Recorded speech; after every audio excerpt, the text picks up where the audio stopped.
Bem-vindo à emissão da Rádio Observador, obrigado por se juntar a nós. Ontem, Luís Montenegro, no discurso que fiz aqui, disse que não são certamente os eleitores que estão errados quando não dão uma vitória eleitoral ao PSD.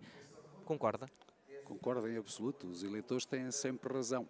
Independentemente de concordarmos ou discordarmos do resultado eleitoral, a culpa, de certeza absoluta, não é dos eleitores. A culpa é de quem não conseguiu, durante determinado tempo, fazer com que os eleitores conseguissem apreender a mensagem. Isto é o princípio, claro, nisto estamos perfeitamente de acordo.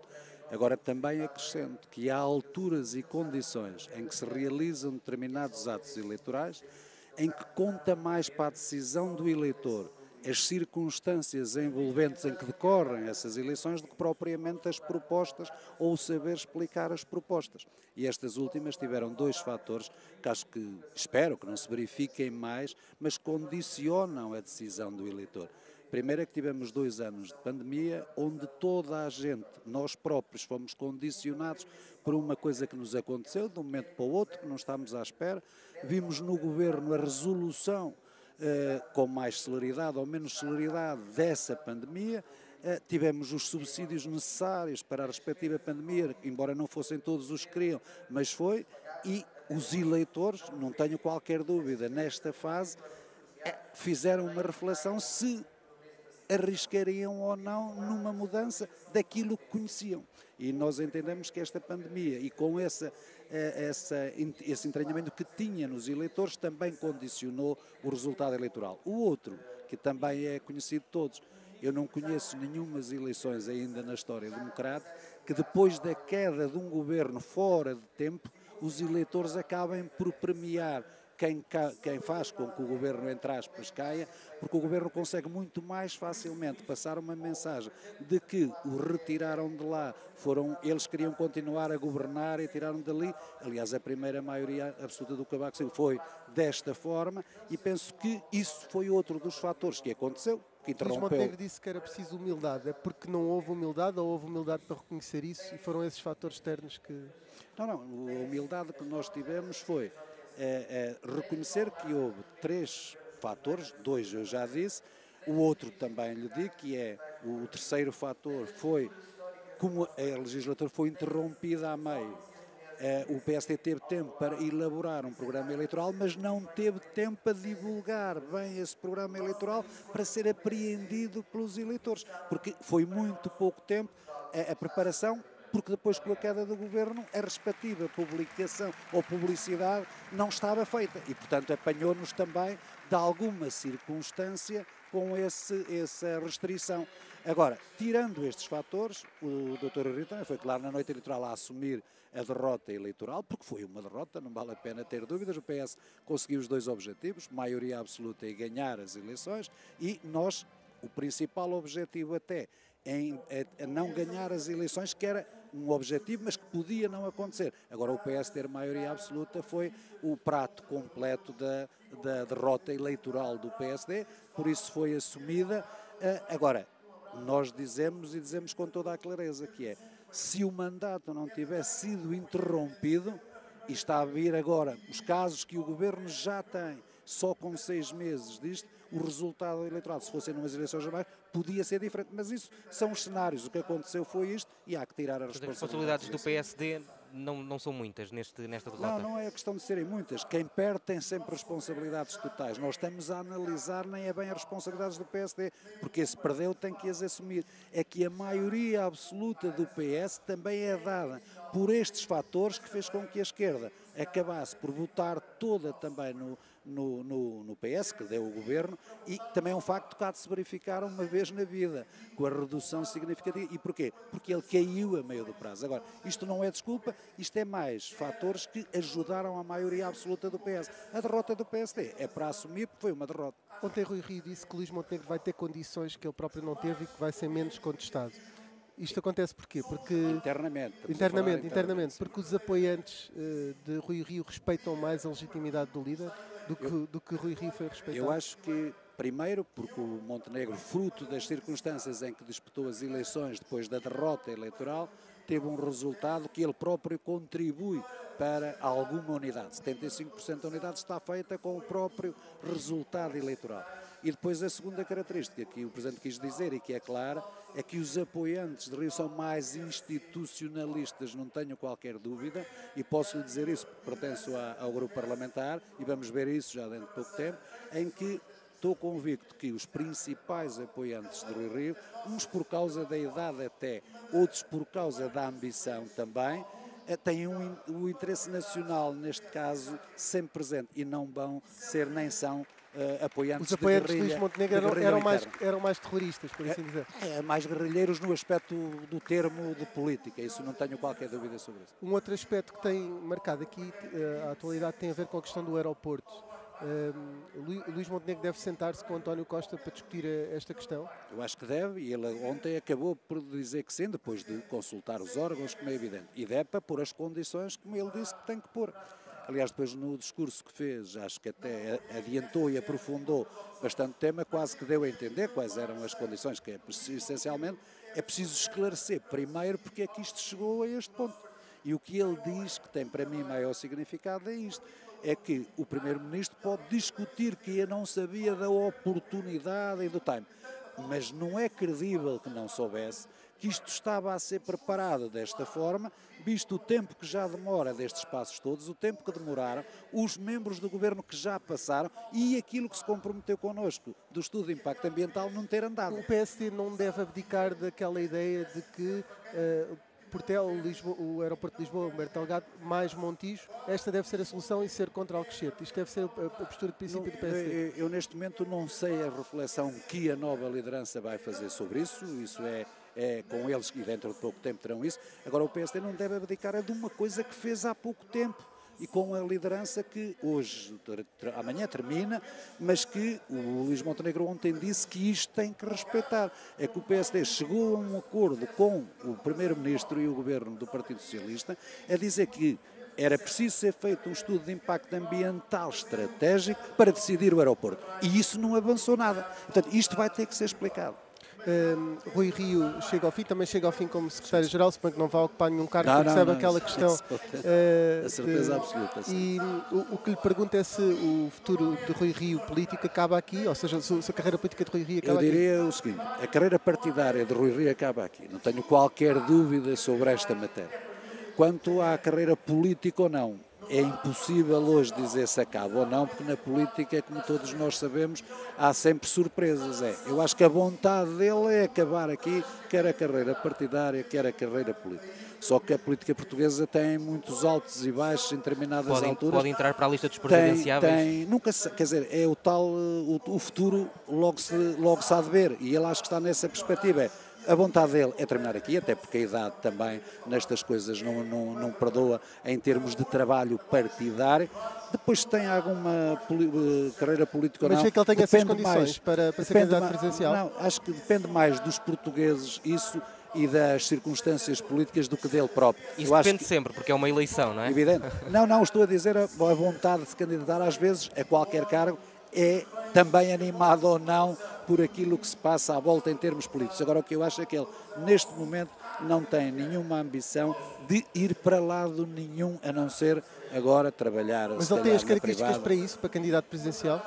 As características dependem de quando decorrerem as eleições, que ainda faltam 2 anos e meio ou 3 para lá. Não, eu dizia mais de estatuto político, Não, estatuto político para ser candidato. Perfil, porque há um perfil para presidente. Não tenho qualquer dúvida que tem, que já noutras eleições algumas pessoas entendiam que ele tinha esse Até disseram que tinha mais perfil de presidente que primeiro-ministro. Podia ser. Agora, a questão que se põe é assim.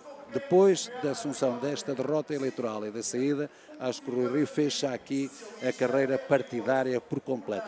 E a carreira política depende também da partidária. Eu acho que o PSD, se na altura própria da escolha do candidato presidencial, e tem vários para poder escolher, é um bocado a escolha do PSD condiciona definitivamente ou não essa questão. Rui Rio fica na bancada até setembro por alguma razão especial? Não, é por uma questão simples que já perceberam qual é a mecânica de Rui Rio do institucionalismo. É não sair depressa e não sair para dizer que é pressionado. Isto é, ele entende que se saísse hoje e na segunda-feira já não fosse à bancada, parece que era zangado com todos. Já quando saiu do partido deu este tempo todo para poder fazer isto. É ele tem uma filosofia. É para acabar a sessão política, legislativa, não é? É para acabar a sessão legislativa e ir embora. Isso é de certeza. Houve ali umas mudanças na bancada, não resisto a perguntar-lhe, porque vai continuar como deputado, certamente, já era deputado antes. E, esta mudança de Paulo Mota Pinto para Joaquim Miranda Sarmento não se perde, foi eleito com muita votação, era uma figura consensual e com peso. Eu digo assim, isto porque sou deputado e porque também participei na eleição de Paulo Mota Pinto há muito pouco tempo. Se fosse eu a decidir, cada líder decide como entender, porque há uma coisa aqui que é, o líder do grupo parlamentar senta-se na Comissão Política Permanente do PSD. E, portanto, ou o líder tem confiança absoluta nessa pessoa para depois se poder sentar na Comissão Permanente do Partido, porque articula toda a estratégia do partido, ou não tem. E claramente, se for com clareza, não confia em Paulo Mota Pinto. Se for com clareza dito assim, porque quando se diz, mas eu não fiz nada porque é o grupo parlamentar que apresenta as soluções.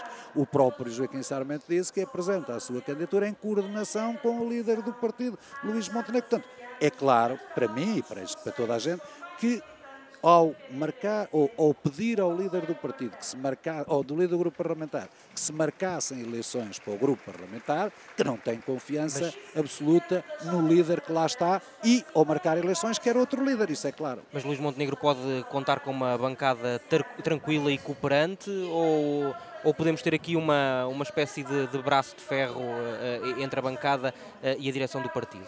É assim, se olhássemos para os números com a mesma lógica que ligavam os nossos adversários políticos anteriores, diríamos assim, dos 79 deputados, 70 são do Rio, isto vai ser uma chatice porque Montenegro só tem 9. Eu posso lhe garantir desta bancada o seguinte, depois de escolhida a direção da bancada parlamentar e posta em funcionamento, nesta bancada Luís Montenegro não vai encontrar, no meu entendimento, que se alguém conhece bem os deputados dos eleitos, sou eu e o Presidente que acabamos de participar na respectiva escolha, ninguém vai ativamente fazer campanha contra Luís Montenegro e ninguém vai fazer guerrilha institucional. As declarações de Paulo Mota Pinto no Congresso, aqui à entrada, têm sido um bocadinho... ainda hoje de manhã disse que à segunda-feira é muito fácil ganhar o Totobola. Quando lhe perguntámos sobre o que é que achava do discurso do Luís Montenegro, em que Luís Montenegro diz que o PSD errou ao não conseguir convencer os eleitores nas últimas legislativas. Eu acho que o professor Mota Pinto, neste momento, sente-se que tinha sido eleito há pouco tempo líder da bancada, tinha tido 92% de confiança dos deputados que estão no grupo parlamentar e de um momento para o outro percebe que ele não é o líder da bancada desejado pelo líder do partido. E percebe por uma questão simples, porque se neste espaço de tempo o líder do partido já eleito não lhe transmite a confiança, antes pelo contrário diz que deve haver eleições para o grupo parlamentar, está no direito de perceber... Mas Paulo Mota Pinto estaria convencido que ia continuar à frente da bancada? Eu não sei se estava convencido ou não, mas os pressupostos que estavam, e a bancada não muda, continua a mesma, com o número eleitoral que teve, e ele é uma pessoa que pode, a credibilidade do partido, acho que é ultrapassada no caso dele na opinião pública, ele tem credibilidade na opinião pública, que podia ser, ele estaria disponível para, com a confiança do Presidente do Partido, continuar como líder da bancada. Portanto, ao perceber durante estas semanas que não tinha, porque ao marcar-se eleições para o grupo parlamentar, é porque não há confiança absoluta, não é que gostem ou não gostem, para que seja o líder da bancada. Mas se ele próprio sente que tinha essa confiança da bancada, a própria bancada agora pode votar de uma forma um bocadinho menos expressiva do que tinha votado em Paulo Mota Pinto, e isso pode já revelar aqui dificuldades. Menos expressiva é de certeza absoluta. 92% é muito difícil ter numa eleição que vem a seguir, primeira questão, porque deixa-se sempre alguém que já estava satisfeito ou insatisfeito. Agora, o que eu estou convicto é que esta bancada pode gostar mais ou gostar menos daquilo que aconteceu, mas entende que institucionalmente não vai fazer nada. Fizeram o Fernando Negrão na primeira vez que o Rui Não, é chegar a esse valor, ter menos votos menos 50% a favor do que brancos e nulos, penso que isso não aconteceu. Já agora, e aproveito para perguntar isto, não houve esse sinal de unidade aí, pelo menos manter um líder parlamentar eleito há pouco tempo. Já viu algum sinal de unidade claro, expresso num ato, desde que Luís Montenegro foi eleito? Consegue indicar algum ponto em que mostra um sinal de unidade, tirando terem entrado juntos aqui consegue... O único sinal de unidade que eu vejo nisso, e é por eles entendido como isso, é o Joaquim Sarmento, que foi o que fez o programa eleitoral do PSD para o Dr. Rui Rio ser o mesmo que está e que vai ser líder da bancada. Podem dizer, temos aqui uma pessoa que esteve com o Rio. Agora, é uma questão diferente, porque ele esteve com Rio só até o Montenegro lançar a candidatura. Depois foi sempre curto para mostrar essa unidade. Isso é. Agora, eu acho que nos apoiantes de Rio a unidade não vai ser se leva lá mais do Rio ou menos do Rio. Não é este conjunto de pessoas, isso eu garanto e vão ver na prática, não é um conjunto de pessoas que vá fazer guerrilha política, independentemente de estar mais de acordo ou menos de acordo. Podemos falar também de outro assunto que vai marcar os próximos dias no Parlamento, que é a moção de censura que o Chega vai apresentar ao Governo. O PSD devia votar ao lado do Chega esta moção de censura? Eu acho que a nova direção vai decidir isso, é quarta-feira a bancada, portanto eu não me vou antecipar a isso. A minha opinião pessoal é que o PSD não devia votar a moção de censura ao lado do Chega, porque vamos à questão essencial e que é esta, que é que adianta estar a fazer nesta altura uma moção de censura a um partido e a um governo que tem maioria absoluta na Assembleia. Quer dizer, e se o PSD entra nestas situações, no meu entendimento é o tal descrédito político que pode. Agora, eu não vou ser da nova direção, a nova direção vai decidir isso tem que ser muito a curto prazo, porque já é quarta-feira, o que eles decidirem será a posição do PSD. Só mais aqui uma questão. É importante que, pelo que creio, há algumas das figuras que até fazem habitualmente listas ao Conselho Nacional. É o caso de, por exemplo, Carlos Eduardo Reis, com quem trabalhou nesta campanha. Desta vez não vai apresentar... Eu não trabalhei nesta campanha com o Carlos Não, Eduardo. na campanha das legislativas. Não nesta campanha interna de Jorge Moreira da Silva. Neste caso, é importante que só haja uma lista oficial, ou que os nomes da ala mais ligada a Rui Rio e também depois mais tarde a Jorge Moreira da Silva venha numa lista comum? Não, eu acho que primeiro acho que vai haver na mesma o princípio de vários militantes apresentarem várias listas ao Conselho Nacional. É tradição do partido, vão fazê-lo na mesma, não sei se são 12 ou 13, mas são 7 ou 8, não tenho qualquer dúvida sobre isso. Creio que estávamos aqui a ouvir com algum retorno, devia-se estar a ouvir. Não sei se são 12 ou 13, mas são 7 ou 8, de certeza. Portanto, essa tradição continua. Acho que foi uma boa ideia de Carlos Eduardo Reis dizer que não faz lista, até por uma questão simples, para não verem aí uma oposição, porque como Jorge Moreira da Silva não apresenta, ele apresentar uma lista quando apresenta bastantes delegados, agora teria muito mais e podia ser entendido como um rosto da oposição. Acho que nesse aspecto é mais uma prova de que a unidade pode-se construir. Agora, isso não vai impedir que haja muitos militantes aí, e alguns até da confiança do próprio líder, em que não entram nas listas e querem estar. Em tempos houve uma opção até no tempo de Pedro de Santana Lopes e de escolher uma figura para a lista oficial que fosse consensual, pelo menos tocasse vários pontos. Chegou a ser Paulo Rangel, enfim, houve várias situações deste género. Normalmente o primeiro era sempre quase o rosto da oposição do mandato seguinte. Sim. Aqui era interessante ser uma figura como, por exemplo, Carlos Moedas. Não tenho qualquer dúvida que era. Eu também não sei se não vai ser. Isso era uma boa surpresa em termos de coisa e era um contributo para a união do partido. E até naquela perspectiva do que lhe estou a dizer. Normalmente o cabeça de lista ao Conselho Nacional quase que aparece na eleição seguinte como candidato. Portanto. E o Carlos Moedas é uma boa hipótese para o futuro, um bom quadro para o futuro. Quadro para o futuro é... Para a liderança, neste caso. Ele tem um problema antes da liderança. Ou ganha a próxima Câmara de Lisboa, ou deixa de ser figura para a liderança. Se ganhar a Câmara de Lisboa, é uma boa figura para a liderança. Obrigado, José Silvano.